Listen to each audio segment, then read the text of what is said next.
Thank you so much for tuning in to Scott Carney Investigates. I am so excited to be talking to my friend Patrick McKeown, who is a breathwork master, the author of this book, which you've maybe heard of. It's called The Oxygen Advantage, and another more recent one called The Breathing Cure. He's amazing. He's done the work, and he's very, very humble, which is refreshing in my line of work. And I just wanted to say thank you for everyone here. And this is going to be an exciting conversation. For those of you who have been following all of the drama with the Wim Hof method and my videos being going up and getting taken down and all of that stuff, that's still going on. That's not really what we're going to focus on here. But if you want to support great journalism, go check out my Patreon. There's a link down below, and you can get the crazy behind the scenes things that are going on right now, because it's every day is just a new challenge. So with that out of the way, now we're talking to Patrick McKeown. Patrick, thank you. It's been like several weeks since I've last seen you.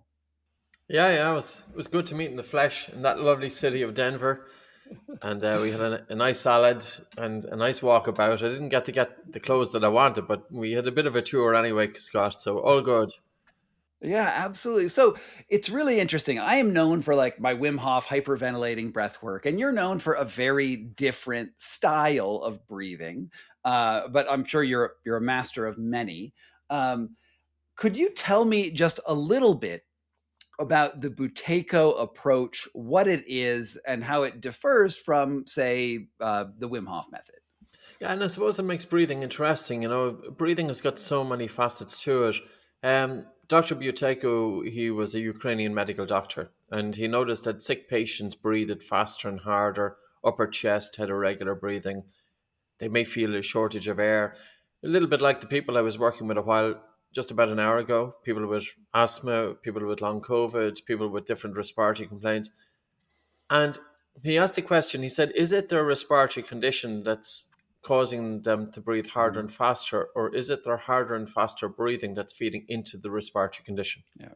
Which is So, wagging the dog is the question, right? yeah, totally. And it was a really interesting observation because people too often are going to suspect this person has a breathing problem because their breathing is poor because of the respiratory complaint without realizing the feedback that's happening there.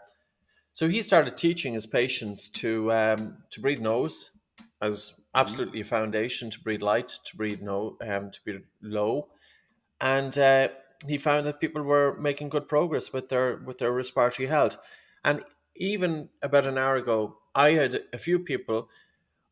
Two of them had a control pause of 6 seconds, which is pretty low, meaning that they're comfortable. What's a control pause? So a control pause is you take a normal breath in and out through your nose, and you pinch your nose and hold your nose, and you time it in seconds until you feel the first definite desire to breathe.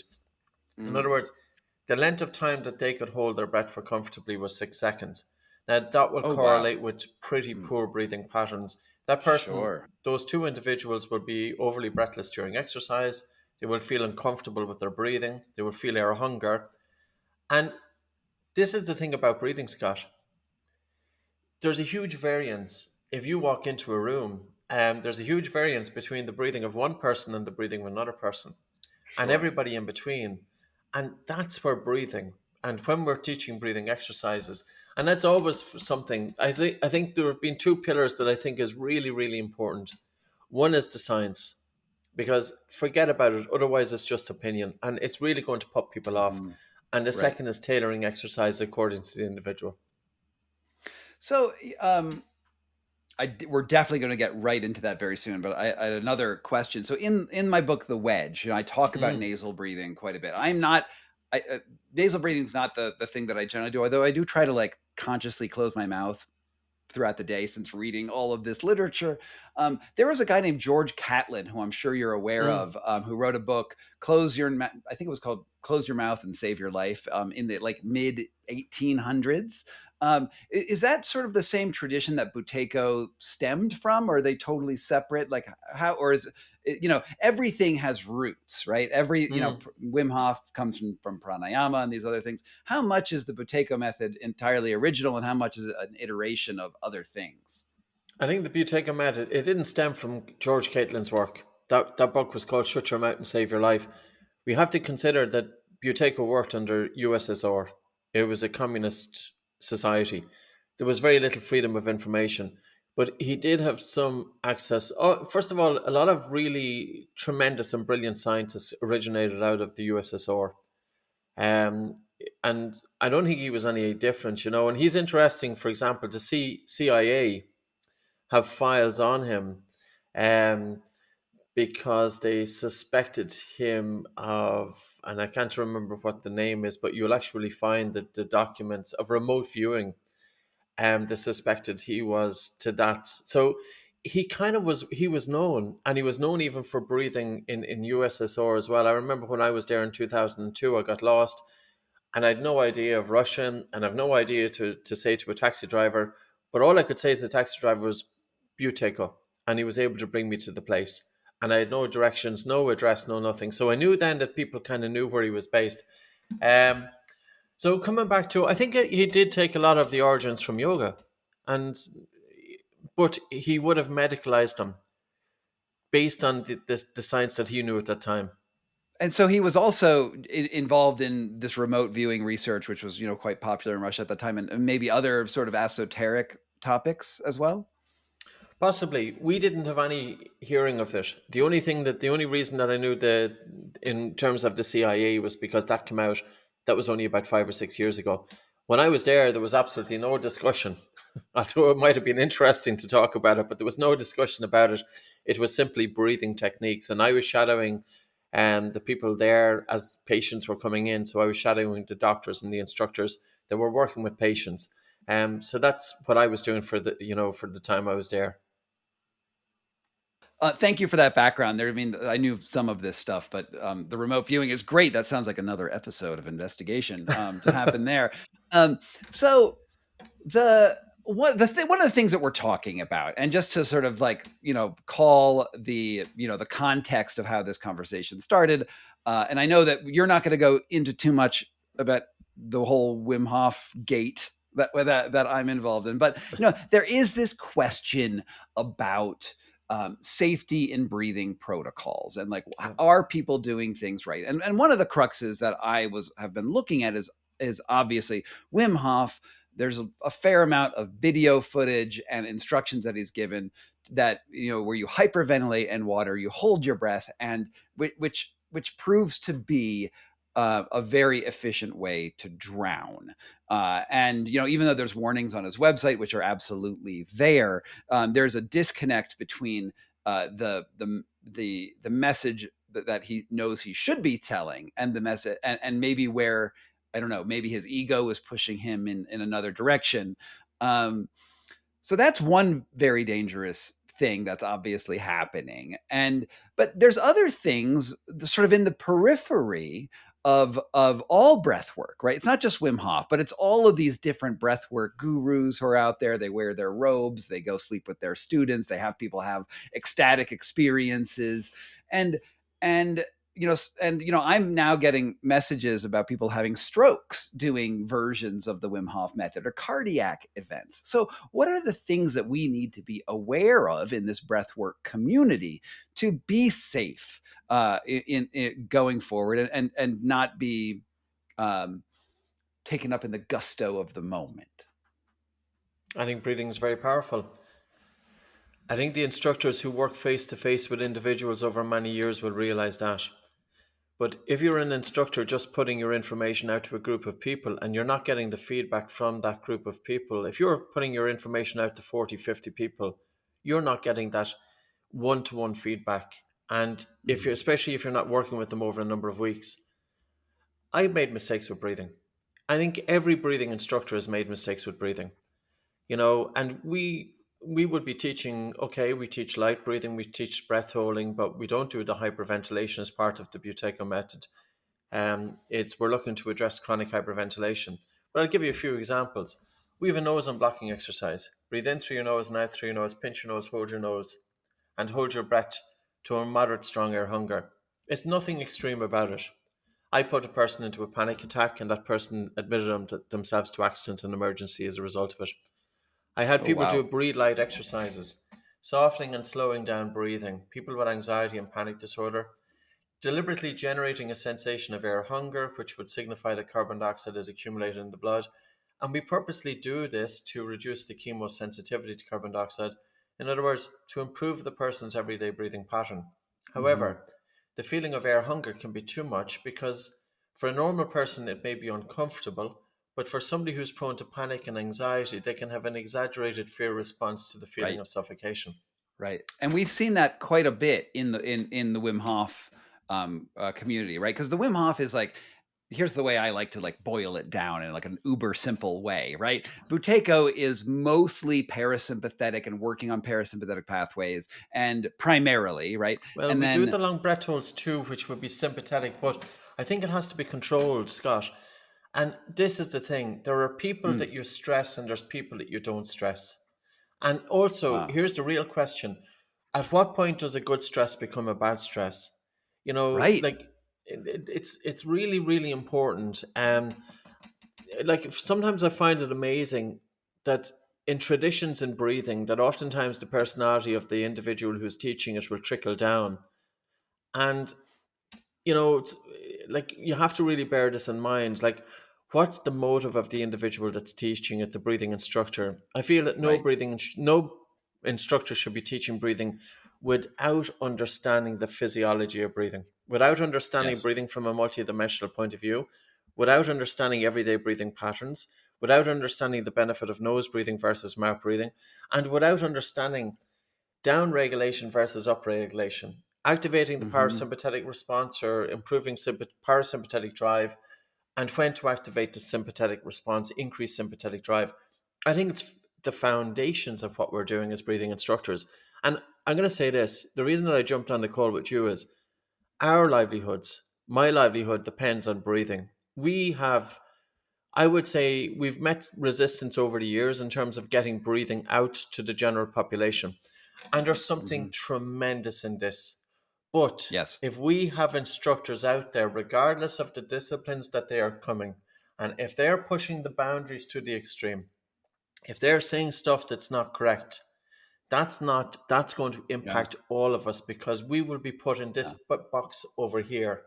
I want right. to get breathing Well, out to the people. it's funny. It's like if you have a sensational breathing, something that gives you a big experience, right? It's gonna be something that people are attracted to because we like, if you think about like the sine wave of experiences, we like the bigger waves, not the little waves.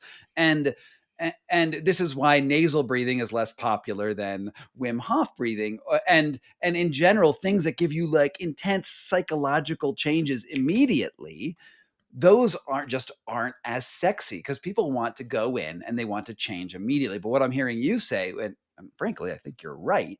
It's really about the practice over time and watching and the development and the care and the maintenance of these breathing protocols. And it's good. It has to be very individualized and not one size fits all. Yeah, Um, but it's like I would say what we do is often considered to be an introverted technique. If you look mhm, at extroverts and introverts, there's a huge role for introverts in the world. We're often deep thinkers. We love mhm, our own space. We don't put ourselves out onto the parapet, but we are also risk averse, and that's good. Because the mhm, extrovert, if you read, for example, Susan McCain's great book, They're Quiet, you know, the person who is more the extrovert, they love the company, they love the limelight, they love the attention, they love the big thing. Now, but I'll give you a power of this of where light and slow breathing can be used in everyday life. I had a pretty challenging situation about 2 months ago, and a lot of television cameras around, and I'm putting it into a room, and I am interviewed pretty toughly by five people that goes on for about an hour and a half. oh, Now, fun. before I went in, they left me standing outside the door of the room for 7 minutes. And as I was standing there, now before that, I was waiting 6 hours. Okay, so this Mm, is all about the psychology. Now, as I was sure. standing there waiting for the door to open, I could feel my heart rate getting faster. And I just stood there. And one of the people who were on the other team or the team around me said, "Take a deep breath." I says, "No, I'm not taking a deep breath." And I Ah, start taking this soft breath in through my nose and a really relaxed and slow, gentle breath out. Nobody was even knowing I'm doing it. I'm just standing there. There's nothing to see. But at the same time, sure. I'm able to bring down my heart rate. I'm able to put this critical mind aside. I'm walking into that room in a flow state.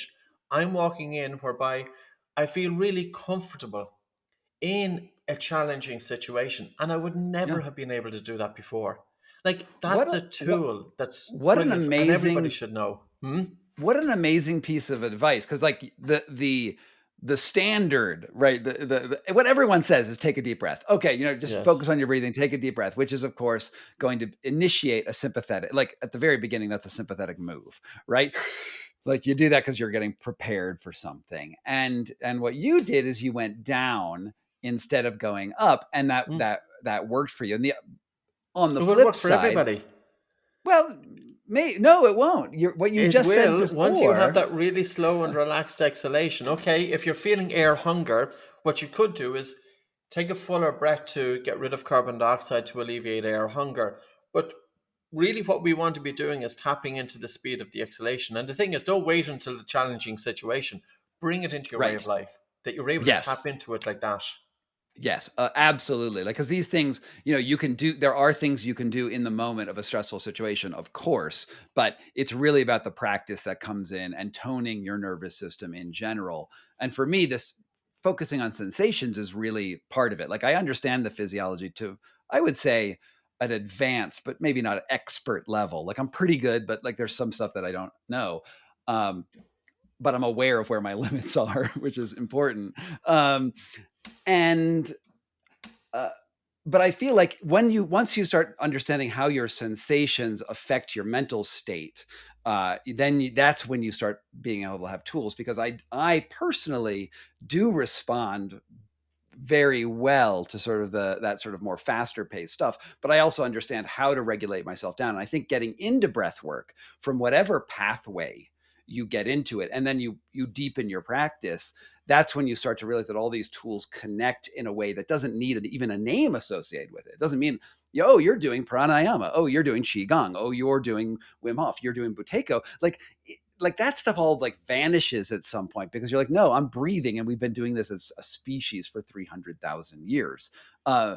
More actually, no, as a life form is 3 billion years, right? So here's the next question, and you raised this earlier, and I want to circle back to it. Is you said there's some people, are not suited for this. And how do you know? Are you able to identify when somebody is going to have a negative reaction with one type of breathing technique or another? What does the assessment look like from both the customer, like the person who's coming in to this, and then from the teacher's perspective? The answer is you don't. Oh You man. get a client history, and basically on the form intake, you're asking, do you have panic attacks? Do you have anxiety? What's your history in terms of that? Once I get an idea of their overall kind of general health, if I think that that person, once they say panic disorder or anxiety, I start off very gentle. I measure their control pause, I observe their breathing pattern, and I'll start off with the gentlest of the exercises. And I will deliberately say, I said, listen, I'm going to dip your toe into the water here because I'm not sure how your body is going to react to these exercises. Hmm. And if I push you a little bit too hard and too fast, it could have the opposite reaction to what we want. And you were talking about you're sensitive to what's going on in your body, but not everybody is that way. Right. So Right. what I want to do is when I'm working with somebody, I want to do the best that I can is in order to make them feel safe. And yes, we do challenge people, but we want to start off with even small little breath holds. So the anxiety class that I'm working with is always much different from the person with asthma. Person with asthma, I can push them. I can have them do long breath holds. I can shake the autonomic nervous system, do light breathing, do maximum pause, do light breathing, maximum pause. The person with anxiety, I can't. I have to dip them into the water. With some people with anxiety, even the mere act of paying attention to their breathing can bring on anxiety. So the thing about breathing, Scott, is every time that a person, say, with anxiety or mental health issues, every time that they have an issue in the past, it's often been associated with a problem with their breathing. Hmm. Now we are directly interfering with their breathing. could we then be bringing up the same issues that the body is conditioned? So if I put them into an air hunger, that's not air hunger for them, that's suffocation. And they have an exaggerated fear towards suffocation. They think they are going to die. And I have seen it happen with people who are prone to You, anxiety and you panic you've disorder. seen people you've seen people die. No, Never, you've touch seen people wood. have you've seen like a panic attack start. Exactly. And they feel, and that's, because like it took me a while. I touch wood. I don't have anxiety and panic disorder. I would have had racing mind. But I like if I do exercise and I feel air hunger, it's uncomfortable. But if they do exercises and they feel air hunger, they've a totally different reaction. And that's a fear Right. response. And they feel that they are going to die in some instances. So we just have to be careful. And you don't know by somebody until you start with them. But the thing about it is, if you go very gently, you can gently increase it. And what I say to people is, listen, we'll do this for a few seconds. How are you feeling about it? Do you want to go a little bit more? Yeah, we go a little bit more. If you don't want to go more, we'll just keep you as you are. Yeah. This way, then the Yeah, person is going it's to, a very it's a very different philosophy from this other method that I do, right? So the Wim Hof method is um, you put someone in that intense stimulus, right, very quickly, and then you have them regulate their nervous system because the environment is forcing certain physiological reactions on it. And you're right, some people like levitate out of ice water basically and just run away. And when I'm teaching someone an ice bath, I always say, look, you have to like I prep them with this idea, right? Which if you're going to do this, and you can't force someone to do it. They have to be called. They have to want to do it because you can't force someone to an ice bath. It's going to get you bad outcomes every time. But if you do it, then I say you have to be able to stay in there at least a minute. And the reason I say that is because by a minute, you are going to have been relaxed. Because if you get out and you levitate out of that water in 5 seconds, because everyone wants to, because that's what the sensation is telling you. If you get out immediately, you're locking in that anxiety, and you're going to actually have the reverse of what you want. And I've made some errors in the past where with, for instance, I took my father onto some Wim Hof breath work when he was ill, and he like had an immediate panic attack. And I was like, I recognized what was happening. I was like, yeah, okay, we're not doing this anymore, like for real. But I mean, it wasn't like a full blown panic attack, but like yeah, his of nervous course. Yeah, system yeah. wasn't ready Going for into it. stress. Yeah. And it is very important to be able to watch But can I somebody and come be to like, full circle here? sure. Who are the typical people that go and do ice baths and hyperventilation? What's your typical cohort? Yeah. Well, I mean, it's super interesting because when this was all starting, it was like buff dudes, right? Like Mm, buff dudes, super achievers. They all wanted to do it. But what I'm seeing now is actually we're getting more women involved in this. We're getting more, people who are health conscious. They have an autoimmune illness or they have some other reason driving them to it. And those people I find actually a lot more engaging to work with because they're more attentive to an outcome versus a flashy yes. post on Instagram, right? Like Yeah. it's like the thing, like when you're trying to push your limits, and like, oh, I'm pushing my limits and I'm super buff and I'm super tough. Like that stuff like drives me nuts because I hate the machismo. I hate this feeling of like I am the Superman. Like, and look what I Yeah. can Yeah. do. It's so externalized that when you were just saying that you were about to go in the room and no one could see what you were doing, but you were doing a technique. It was all internal, and you had this like cool interaction with your nervous system. But on Instagram, it would look lame, Mm, man. mm. It just wouldn't play.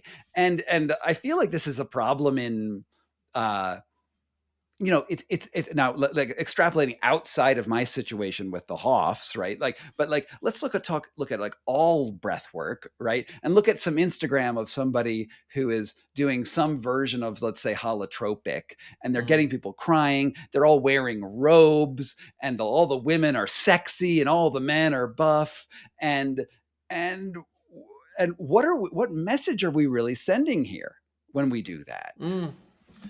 Well, I suppose, do we really know what's going on when somebody does hyperventilation, especially for a period of time? And the only issues then that I would ask is that I don't think everybody is suited to doing hyperventilation. Especially now, one could argue if somebody has dysfunctional breathing, that they one might say one person might say they're better off doing hyperventilation. Personally, I feel they're not.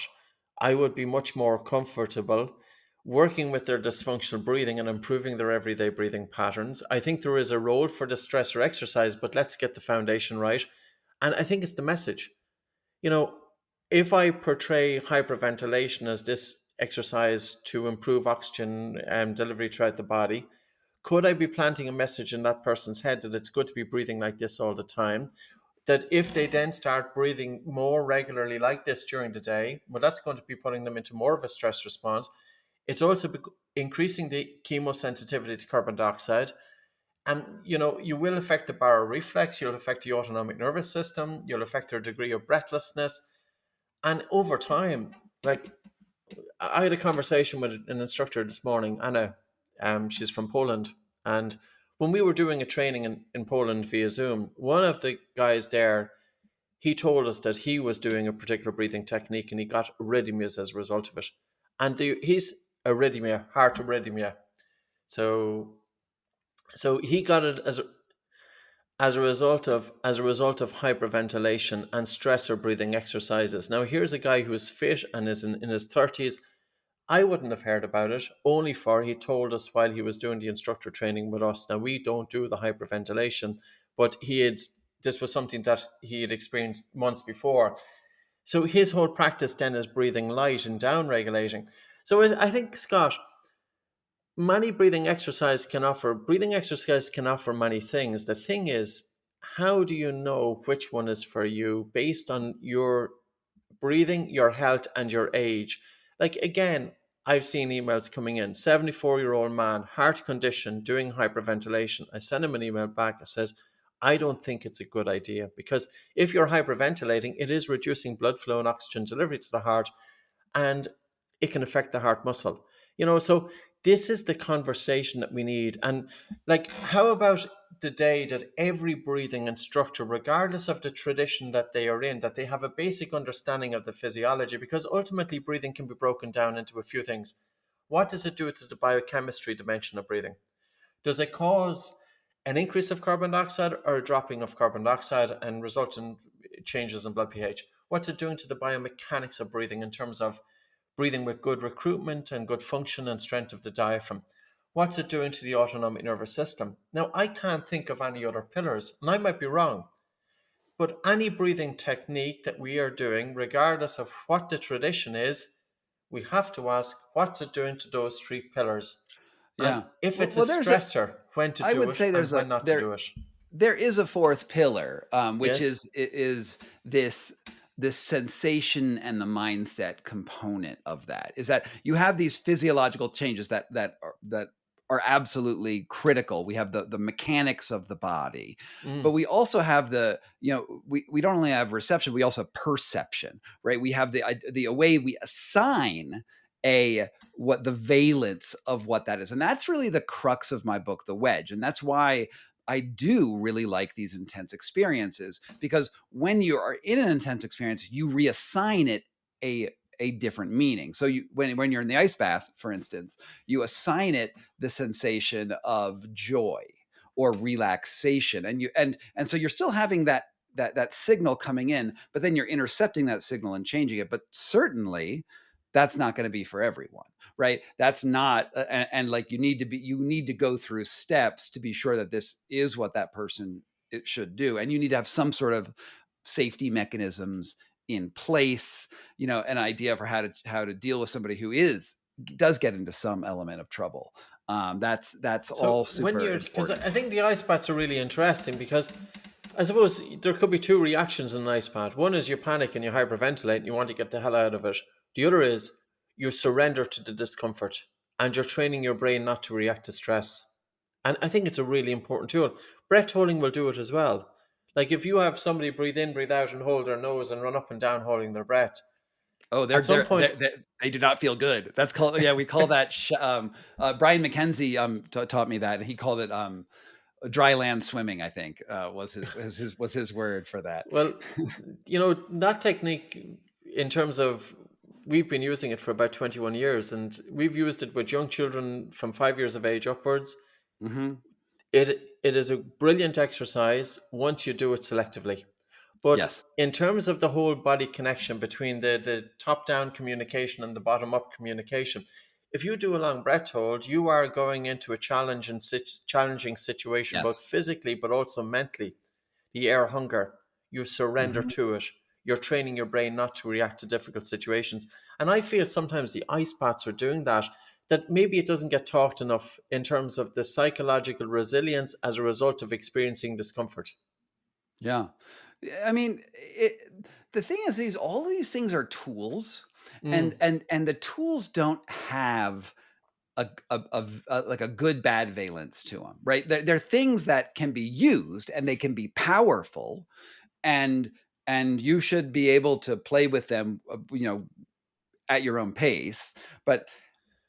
But they're not good or bad. It's not like Wim Hof is bad and mm. Buteyko is good. Like, that's not the message that I No, ever no, want to put out. no, What and it really nor is us. like, yeah, it's like you have to go out there and you have to figure out what's right, and listen to yourself and an educated teacher. And if people have seen my recent work, I would say that Wim Hof is the worst Wim Hof method instructor out there. Like, he teaches things that are not related to the physiology, that are invented science, and occasionally the recipe for really bad, damaging effects.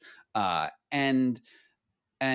I will also say that most of the Wim Hof method instructors I've met, just about every single one, I can't even think of an example of a Wim Hof method instructor who uh, who makes this error. Like, all of them understand the basic health protocols. All of them deal with students constantly, and they're not pushing people's limits to dangerous elements. But instead, it's sort of this idea that people see an image on Instagram, or maybe Wim Hof, they go to one of these peak experience retreats with Hof, or with another, like Mm. a instructor at one of these berobed breathwork groups, which I will not mention by name just now because I have enough fights going on. Um, uh, that it's that seeking sort of an external image that puts people into trouble, because they get an idea that these techniques are not they're not really internal techniques. They're more performative, and they're competitive, and it's about always improving. When in reality, we don't always improve. Sometimes we go down, and that's natural. Like I know that, for instance, when I do a Wim Hof breath hold, I used to be able to hold for 3 minutes. Now I hold for like 1 or 1.5, and I don't stress out about it. I'm like, cool, whatever. Like, Mm. not a big deal, because my physiology is changing all the time. And some days I'm just not good at it. And maybe I'll never be at that level again. And Mm. maybe that And nor level do you wasn't need to even good be. in the first place. But this Yeah. is the question, like if we're doing a long breath hold and say we're monitoring our blood oxygen saturation, and once your blood oxygen saturation drops below 88%, you're going into severe hypoxia. If you're at 85%, that's severe. Yeah. Do you really need to go to 70% where you get disoriented, or 60% and 50% where you pass out? I don't want anybody ever passing out. And touch wood, Yeah. you Yeah. know. So, like, why does the body pass out? The body is passing out because there's something critical happen. So, should we be Right. pushing people in a breathing technique? There's a reason why that is as a survival mechanism. That's So, true. we really do have to kind of, it's sometimes I'm thinking with breathing that the extroverted breathing techniques are seen as normal, but they are so far from normal. If you look at it from the lens, number one is of safety, and number two, in terms of the data, in terms of dropping your blood oxygen saturation. If you're at the top of Mount Everest, what does your blood oxygen saturation drop to? I've looked at some charts and it showed 50%. Yeah. So, we as human beings throughout our evolution have never experienced that drop to oxygen unless we had severe obstructive sleep apnea. And then we have to look at, if one has obstructive sleep apnea, what effect is that having on the brain over time? What happens to the brain when your blood oxygen saturation is dropping down to 50%, 40%, or 30%? And I've seen at medical conferences guys doctors putting up scans of brains showing brain damage as a result of this Sure. hypoxic. Yeah. Now, Obviously. then, but then, why are we seeing it so commonplace? And even I would ask in free diving, is there? I'm talking about the extremes here. I know there's a. That's why I asked you the cohort of individuals who are doing it. You know, Yeah. we should be thinking about breathing as being accessible for everybody. It's not just something for Right. the really alpha individual, young person, fit person, healthy person, performance person, but we should be looking at the bigger picture and making it Yeah. accessible. Mhm. Yeah, I mean, it's so fascinating. I'm really enjoying this conversation. And I think it has a lot to do. The extroversion is so attractive, right? Mm. And it's so much easier to sell a course based on superpowers or superheroes or like the top performers of all. Like let's get all the top athletes in the room and see what they do together to become a top athlete. And the thing is, I'm sorry, but you, my dear listener, are not a top athlete. You, my dear listener, are never going to become a top athlete because you are not uh, Michael Jordan. You are not David Beckham. You are not Laird Hamilton. You are not one of those people, and you will never be. So when you analyze these top performers and make them idols, you're making a severe error. I mean, sure, you can learn some stuff from them and you could admire things, but you're not spending 8 hours a day training plus fantastic genetics to get there. Um, Instead, Plus a why don't you be team good of at people some? around you, and you're doing nothing else but focusing on your Mhm. goals, which is good. Right. Yeah, it's great. And if you were going to become a top athlete, absolutely follow that protocol. Like Mm. absolutely get your lessons from Michael Jordan if you want to be a great basketball player. I see no problem with that. But the when we talk about movements, right? When we talk about millions of people coming into a practice, we need to have our goals fit for that movement. And then it's also so easy to lie on the internet about what's actually going on. It's so easy to like create a clown type figure, whether it's sort of the Wim Hof. I climbed Mount Everest in my shorts and got frostbite. Right? Don't talk about the frostbite. Talk about the climbing Everest in shorts. I have these long distance swimming records under ice. Don't tell people that I blacked out the first time and almost died. Like it's like you make these clips that become very seductive because it tells your listeners that you can do this too, and not only that, but you should be like this. And that's not the message I've ever gotten from looking at any of your books, and like the vast majority of very responsible people out there. But on the Most other of us side, wouldn't sleep at night, Scott. yeah, no, of course That's the not. But reality of it. But on the other hand, and I hate to say this to you because I don't want to say this to you, but you're not nearly as famous as those guys, right? Yeah, Like, but that's and fine. girls. I'm happy out. I'm in a cottage here in the west coast of Ireland. I'm happy out. So I am. I've got 3 dogs, 4 cats, and 4 hens to keep me company, so it's all good. But you see what I mean? It's like the people who do the good work, the people who try to be responsible are not the ones that ultimately spread in the environment that we live in. Now they might have the best longevity. That's to be seen, right? But the way that we humans are wired to like something is we want the exceptional. But I think When it's what only we in the need, Western world. I spoke with an maybe. MMA fighter, and he Mm, was talking about different traditions. He was talking about a fighter or a warrior from the East versus a fighter or a warrior from the West.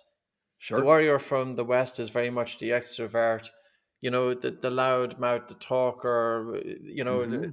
playing the psychological games, whereas the introverted or warrior from the East is very inward, noble silence, mind body connection, very spiritual.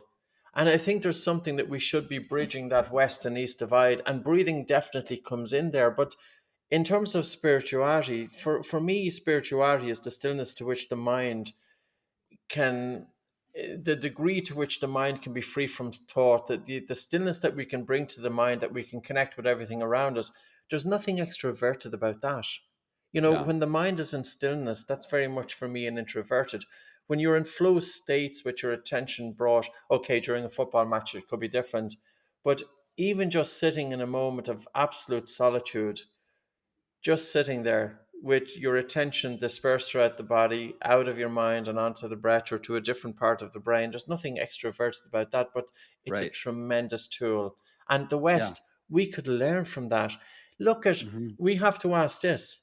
If we were doing things right in the West, why is our anxiety levels up through the roof? Mm. Well, I wanna push back just a little bit on the East-West distinction, because I Mm, don't think that is actually accurate because okay. I did this podcast called "The Monk Who Fucked Everything: A Brief Past History of Print Capital to Modern America," and it's a blast of a podcast, and it's really about we have a fantasy about what the East is like, and they have a fantasy of what the West is like. And I can tell you, there's some fucked up things that happen over in the East, right? There are genocides, there are murders. There were times when Tibetan monks were massacring the Tibetan monks in the next monastery over. It's it's not that distinction. That's Orientalist in my mind, and it's a very easy um, Mm, dichotomy to just sort of slip into. But I think what you're actually saying is that there's really these two. Maybe there's these two sort of ideals of how to interact in the world, right? You can be solid in yourself and inward looking, and there's a lot of people in the West who are like that, right? There are a ton of oh, Westerners totally. who are Mm, like that, and then there is this sort of more flashy thing. And there's a I don't know, there's this YouTube channel called Lindy Beige. I don't know if you've ever seen it. He's like a wonky English guy talking about warfare around the world. But he was interviewing a Ukrainian soldier recently, who was on the front lines. Doing, and this war is happening, and there's a lot of American special forces who come over and join the war effort, and these special forces, they were Navy SEALs, they're Army Rangers. They go in, they have their helicopters, their big guns, and they just decimate anything they meet. And when they're with the American Army, but those guys who went to the Ukraine front all washed out very quickly because the actual war is hanging out in trenches all day.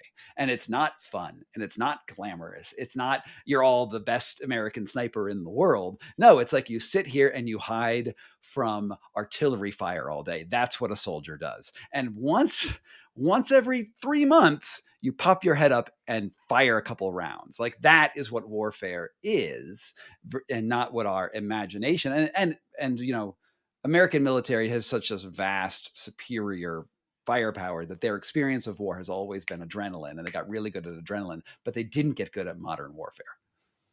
but That's a that's more huge a tangent. glamour, though, isn't it? Like it's the glamorization or the glamour aspect of it versus the reality of it. Yeah, So we in absolutely. the West are very much prone. We want it's the glamour, it's the Mhm. Instagram. We want everyone wants to be a hero, and no one wants to be in the trenches, right? No one wants to do what the actual war is won, not with some flashy lightning raid in Mm. you don't it's not everyone's taking out Osama bin Laden every minute, right? It's usually a lot of mucking around, not glamorous, not fun. It's the chopping wood and carrying water aspect of things. And we don't want to get good at that. Like we don't want to learn to breathe through our nose because that's we don't want to slow down. Who wants to slow down? I want to go to the best rave concert ever and have lots of sex and do lots of drugs because that's fun. And we're seeing this same sort of dichotomy that exists in the breathwork community. Um, and it's not the best. It exists in all communities, but when we're talking about breathwork, the problems are that it can lead to, as you say, dangerous outcomes. Lately I've been getting a lot of messages from people who've had heart attacks, who've had strokes, and these sort of like really intense events because they were pushing themselves, because they Yeah. went so far. Well, it's like this: chronic hyperventilation has been around since the American Civil War. It was first called the Costa Syndrome. So here is a Hmm. situation of soldiers during the American Civil War. They've got extreme stress.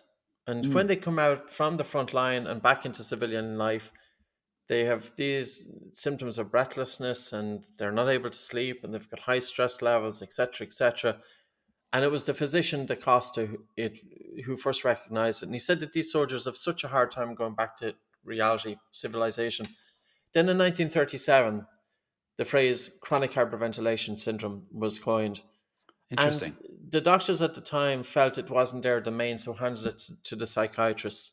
Psychiatrists felt it wasn't their domain, so handed it back to medical doctors. So no field of medicine Mm. took responsibility for this field of breathing, so it fell Wow. between the two stools. Now, one chest physician called Claude Lum, he was from Papworth Hospital in Cambridge, he created a list of the symptoms of chronic hyperventilation. Now, I look at this list and I'm looking at tinnitus. I'm looking at different symptoms that we are seeing. And then sometimes I find on YouTube, and this guy has been watching a YouTube and doing a different breathing technique, and he has tinnitus as a result of it. Well, that also was a symptom of chronic. So I often wonder this then, if Yeah. we do acute hyperventilation, but if we push the boundaries a little bit too far, can we bring on the same symptoms that might manifest with chronic hyperventilation? But the only difference is with acute hyperventilation, it happens quick. It's speeding it up. Yeah. So Yeah. there's a I mean, benefit to it, but there's a downside to it as well. I did a video of about this very topic called, does the Wim Hof method cause tinnitus? Or tinnitus. That's the way you pronounced it correctly. Yeah, And yeah, different. and absolutely, there are many, many cases of people doing this and having that experience. And the reason for it is because uh, every human has tinnitus to some degree, because tinnitus is what it actually is you get hearing loss as you get older, and there, you have this band of frequencies that you can hear, and then certain frequencies drop out because of damage, because of life, because of whatever, and then your brain says, oh, look, we have this empty bandwidth of audio, and I'm going to fill it in with my own soundtrack. And your brain's soundtrack is Ring. or or whatever, and it creates that soundtrack and it puts it in those missing pieces. And everyone gets this. It's just a thing that happens. But it only becomes a problem when you care. When you look at it and you think, "Oh, this is a problem." And it responds also to your sympathetic activation. So the more sympathetically activated, the more adrenaline, the more revved up you get, the tinnitus gets louder. And in things like the Wim Hof method or holotropic breathing or other intensive breath work, what happens is those sensations get louder, and then you attach your attention to it, and it might not go away. And this is why whenever someone tells me they have tinnitus, I actually point them to you. I'm like, oh, you got to go do Buteyko. I'm not an expert on Buteyko, but you need this because it's the way to calm your nervous system, because the tinnitus is going to be there. The sound loss is going to be, and your brain is always going to fill in that soundtrack. But that doesn't matter as long as you're able to handle it. And then you find that people who breathe slower, who get into Lighter. this, that the tinnitus, they say it goes away. It didn't actually go away. They just got better at managing it. And then its volume went down, and then everything was okay. That's really interesting. So yeah, I mean, that's a video that I have. Does the Wim Hof method cause tinnitus? And you can find it in all of the places. And yeah. So So where what do you else? see it? I'm just really Yeah. interesting in terms of your perspective. You've been involved in this field for many years. Where do you see breathing is going? Because really, I'd love to see this going. I'd love to see breathing getting into the mainstream in society. Mm, What are we doing right and what are we doing wrong? What might hold back progress, especially if we want the scientific community to take us yeah. seriously? And the problem with breathing is, if somebody asks you what you do and you teach breathing, they put the breathing as breathing. There's a huge difference. It's like going to a gym. You've got one exercise, two exercise, three, four, five, Mm-hmm. six. Like we currently work with 26 different breathing exercises, and that's probably only scratching the surface. And there could be hundreds Sure. of them. Sure. So hundreds of breathing techniques, but Mm, in the mind of the general public, there's one breathing is breathing. But mm-hmm. this is why we have to really be looking after each other in terms of the breathing world and in the message that we are conveying to the people who don't understand Yeah. breathing and probably the people who don't want to understand breathing. But we still need to get it out there. Yeah, I mean, the question of where is it going, I'm generally a pessimist on things. I think that we're having a more fractured society, and I think that it goes to the flashiest. I think that people like the flash, and our nervous systems are trained, you find it on Instagram, you're scrolling through Instagram, and the thing that gives you the best dopamine hit is the thing you spend your more time on. And this is like, it's hijacked our attention. And so I think that where breathing is going writ large is where society is going. It's going to hell. But people who are, where will it last? Where there will be scandals, right? There will be scandals where people die or have heart attacks, and that information will get out. And then what's going to happen is society will respond the opposite way and be like, breath work is the devil, right? And Yeah. those, you guys are witch, the modern day equivalent of witches. And then we're going to throw out the baby with the bathwater. And this is what I've been Mm. trying to do with my videos on Wim Hof. I think the method is great, but we have to save it from the man. We have to save it from the insanity that comes with it, because the benefits are there. You can do this safely. But we have to also be open to say, look, all of these tools can be useful for different people at different times. It's not going to be a one size fits all approach, and we need to play in this Mm. environment. And you need to Mm. take many classes. Like, you should not just take Buteyko breathing. You Oh should yeah, totally. you should do it. And then you should also see, like, well, let's also try some pranayama, and let's also try some cardio exercise, and be attentive in those moments. And it's about having more range in Mm. life. That is where you become a whole and better person. Do I think that most people will do this? I do not, because I think we are looking for the quick fix. And I think the quick fix tends to be, in the breathwork world, hyperventilate, hold your breath, feel better, because it's quick. Mm. Can't deny it's But quick. there's some people I feel that it's like going to a gym. There's some exercise that suit people more than others, and we tend to stick with the exercise that our body responds to favorably. Like we have different nervous systems, you know. Yeah. Um, you were talking about in terms of bringing your information out to the forte, and what Yeah. was that journey like? Oh, you mean most recently? Mm. Well, I mean, Because I'm going to say, before we got on, you did seem a small bit frazzled, and I thought you were going to say, "Okay, we're not going to have the conversation." So, no, no, no. I am frazzled right now, because I'm a journalist. My goal is to tell the truth in the world. Like, and I am a decent breath worker. I don't think I'm the best. I think I'm competent, and I think I have a lot of things to teach, but I'm by no means the best teacher.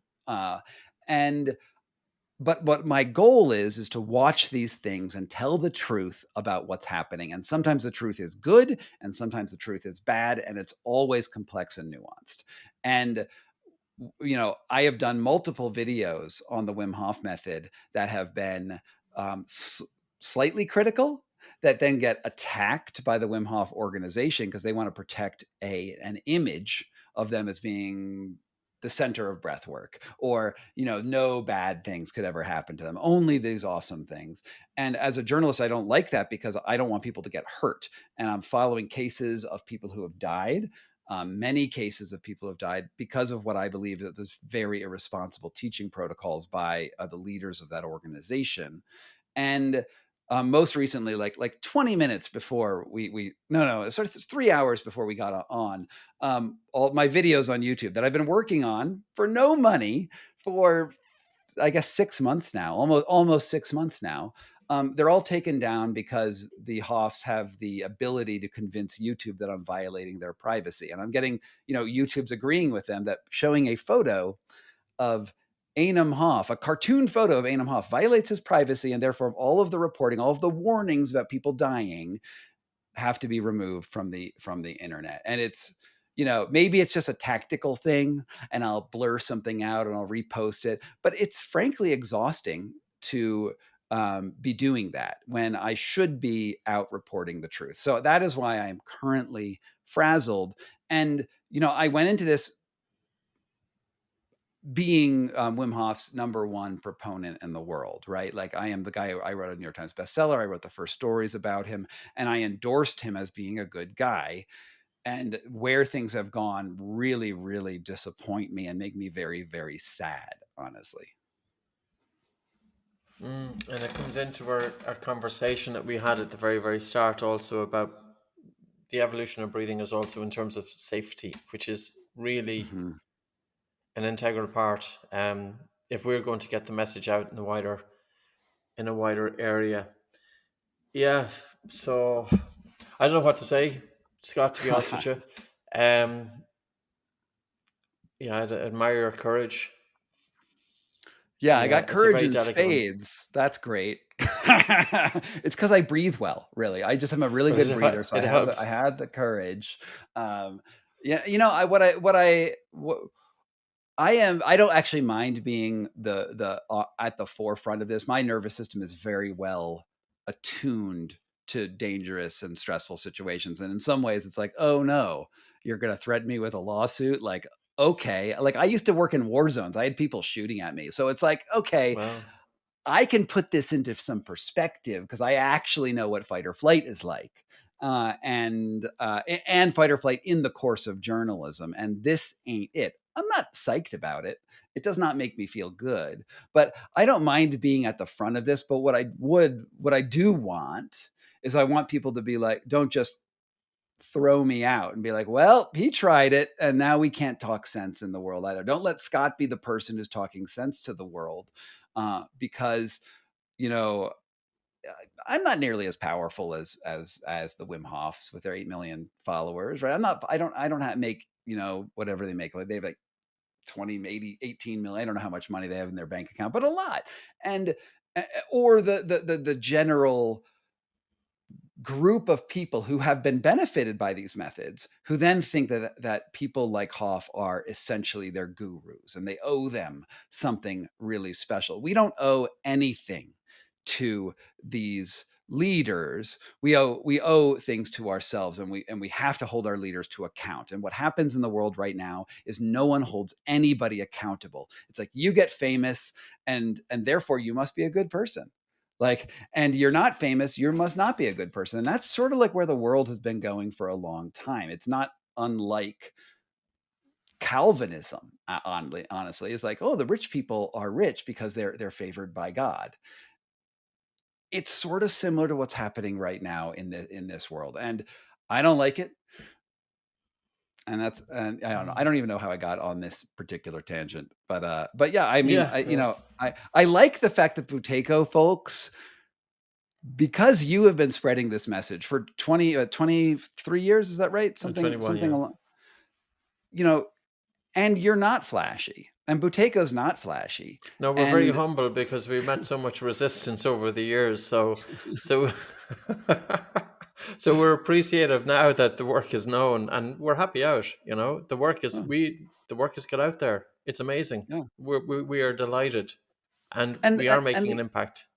the awesome thing, if you really want to be happy in the world, and this is like a side tangent on a side tangent, there's the idea, there's you can be rich, right? You can go big, you can be flashy, or you can have enough. And the people who Mm. have enough are happy, and I Oh, have totally. enough, right? Yeah. I look around the world and like, oh, things are good. Like in general, my life is awesome. Like you said, when we started this, you were like, I have 2 chickens. I have a number of cats. I live in Galway. Is that where you live? Right. Yeah, in You Galway. have a cottage, like, Mm. and that to me is what I aspire to. Mm. Like that to me is like, look, I don't need a mansion. I don't need a yacht. I don't need to fly around and get like a crowd of people shouting my name. I just need to be, This is an interesting humble conversation aspirations. because the definition of happiness is not often portrayed that way. But for me, happiness Hmm. is absolute content. And happiness Hmm. is when your mind, you feel that you're really in the right place, that you don't have to be seeking something. Of course, there's things we may feel that, yeah, might be nice, but we're not driven towards it. It's often not put out there in society. But I think breathing is one of those things about automatically brings a quietness to the mind that we get a better sense of our Hmm. place in the world. Mhm. Mhm. Absolutely. It calms you down. It's on that sympathetic path. It's on the parasympathetic Person. pathway, and the parasympathetic pathway is it's rest and digest. It's ruminating. It's looking around and observing. It's the better part. Honestly, if you had to choose one, I don't want to be excited all the time. I want to No, no, no. be aware But then of it the comes into world. the question in terms of breathing. If you're in that state of excitation and then you do hyperventilation, which is going to increase sympathetic drive, the thinking behind it that I understand it is that the hyperventilation is almost doing a reset. And is it then bringing the body into relaxation? Sometimes I don't quite figure it out. Mm. I often wonder why focus on the hyperventilation. If the person is already in an increased sympathetic drive, why not focus on activating the relaxation response? Oh. Well, I think when properly practiced, so when I'm talking about Wim Hof stuff, hyperventilation, it's contrasted with the breath hold. You don't do the hyperventilation without the breath hold because it's pointless. And they actually are equal weights. But the important part of the breath hold is not the length of time. And that's what people get confused. They put on their stopwatch, like, oh, it made 3 minutes, because they go to it's the depth of the relaxation that's important. It's the contrast in sensations. Because if you hold your breath, at first you've hyperventilated, so you're at a high state, then you hold your breath, you should drop down into this amazing relaxed point. You should have this sine wave going Yeah. up and down, so you're balancing out your nervous system. Even Then though there's it's a stressor, but like for me, it's a double stressor. If you hyperventilate, it's a stressor. If you do a long breath hold to lower your blood oxygen saturation below 88%, it's a stressor. But mm, physiologically, the person who is doing it, it's going into relaxation. it's very relaxed. And then what people do where they make the error is they hold and hold and hold until they're like, I have to pop. And that is a huge stressor. That's no fun. Like, and I don't do that. I'm like, okay, I made it a Mm. minute and a half. I made it a minute. Okay, cool. And I don't even time. So I don't even know if those are what my times are. And, So you listen to your and body. I listen to the body, and and I think that is one way that anxiety for me has really been controlled. If I do these hyperventilation, these contrasting things in the morning, my days are always better than if I don't. I've noticed that. It's just the way it is, and I love it. And so I found the practice that works for me. Um, and if people have other practices, then God bless them. That's awesome. Like, this is easy. I've gotten into my routine. I know what it is. But I will also say that earlier you mentioned that chemoreceptors can change, and you do change your chemoreceptors when this happens. And I wrote about this in the Wedge, and it was also actually, I was mentioned, although not by name, in Nestor's book Breath, which is, I went to the lab, what's his name, Huberman's. uh, the lab in Oklahoma. He does float tank research, and now his name was on the tip of my tongue. Now it's off. But I went there, and he did a CO2 tolerance test on me, where they takes a Mm. balloon of, like, I think it's like 36% CO2, some high level, and you inhale it. And then, he wants to see how anxious you are. And people, even with amygdala damage, have panic attacks when this happens. It's just like there's a Mm. natural response to CO2 where you panic. And everyone that Feinstein, Justin Feinstein, everyone Justin Feinstein had studied had panic responses. And then I did it, and I just went, and I was like, oh, cool. That's a nice feeling. Because I've trained myself in these stressful things that I told my chemoreceptors that is actually not so bad, and it's fun. And Mm. he saw me, you're supposed to take 3 inhalations of the CO2 mixture over the course of a half an hour. And then he, like, sort of assesses you. And it usually takes people the full half an hour to do it, because they have to calm themselves down and refix themselves. And for me, I was like, oh, cool. And I did it all in like 5 minutes. He was like, I've never seen that before. I have no idea what's going on with you. You apparently respond to CO2 entirely different.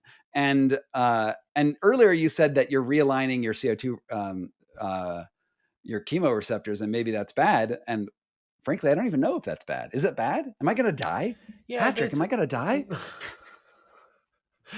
like it's interesting because if you do hyperventilation, the only paper I looked at in some detail was Cox's paper, hyperventilation and then a long breath hold. And during the hyperventilation, carbon dioxide drops quite significantly. And at the end of the long breath hold, the carbon dioxide didn't return back to baseline. So then I'd be wondering, how is it reducing the chemosensitivity? So basically, if you're able to breathe carbon dioxide into your lungs, that increased carbon dioxide is going to go from the lungs into the blood. So you're increasing CO2 in the blood pH is going to drop, the brain is reacting. And the question is, how strongly does the brain react to the accumulation of carbon dioxide? People with a history of trauma, panic disorder, anxiety have a really strong fear reaction, and they would call it suffocation.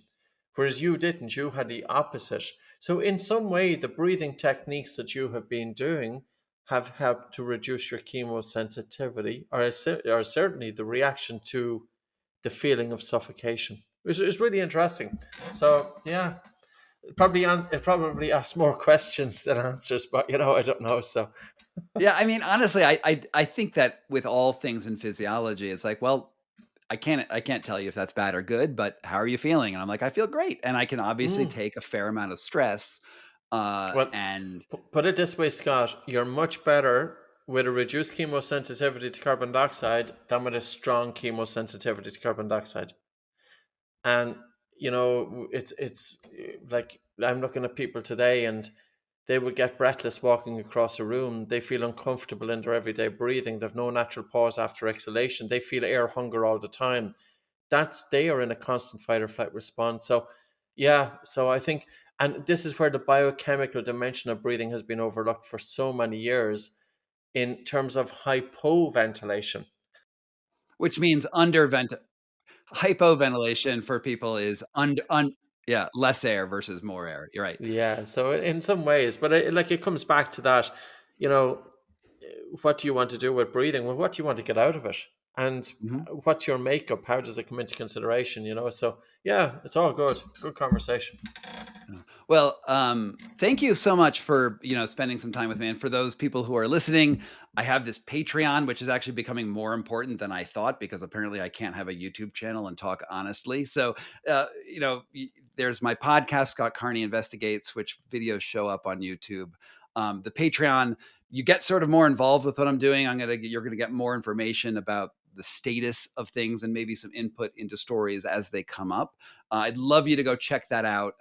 And it's all down there in the footnotes, the show notes, the notes in general. And Patrick McKeown, this has been such an awesome conversation. I wish I'd met you first instead of Wim, and then we could have been like doing the Buteyko thing for Playboy, and instead of being shirtless on a mountain, I would have been like petting chickens in Ireland. That would have been great. You'd be I on want to the be the west chicken coast of guy. Ireland looking out onto a beautiful view, see you would. I mean, that sounds fantastic. So, people who are, watching my the videos, he's got this book, The Breathing Cure, and it is a tome.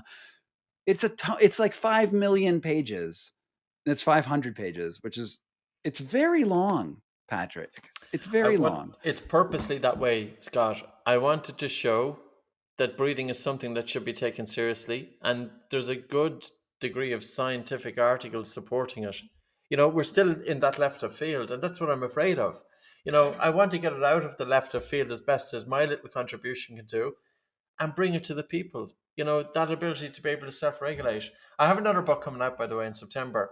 Well, it was supposed to come out in May, June, July, August, so hopefully now September. It's Breathing for Yoga. So this is looking at breathing in yoga, how it changed from since its evolution, maybe 5,000 years ago or 2,000 years ago. James Nestor wrote the foreword. So that should be out. And it's the same volume. It's about 500 pages too. And after this, no more. I'm done.